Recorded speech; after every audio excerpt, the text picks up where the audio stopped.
first, Peter Dutton, as I said, is coming up shortly, and I'm fascinated by his policy regarding sports betting.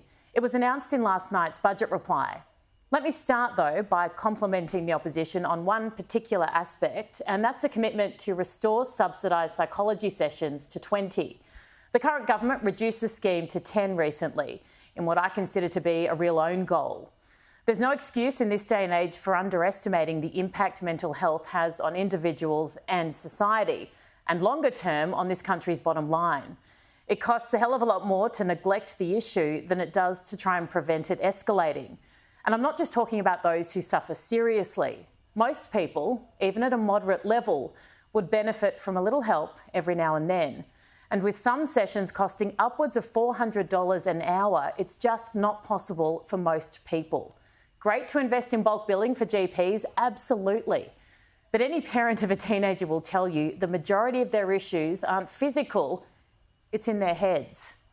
In fact, they'll tell you themselves. So well done to the opposition on that. But back to sports betting and the Coalition's plan to ban ads during footy games from an hour before kick-off to an hour after. This surprises me in regards to what I think really matters to Australians right now. When the Liberal Party is trying to reconnect and tap back in, I'm just not sure if this is where the focus should be. Gambling is a serious issue, yes. I've seen firsthand the way an addiction to it can tear families apart. But it is a minority who are affected. With only 1 in 10 people reportedly engaging in online gambling, less than that play the pokies, and only a tiny number of them actually having a problem. In fact, less than 2% of those who gamble are considered to be problem gamblers. Are there areas that deserve the focus more? Plus, as we all know, Dominic Perrottet went hard on gambling at the last New South Wales state election, and whilst it was a noble cause, it had very little cut through. It wasn't a winning policy.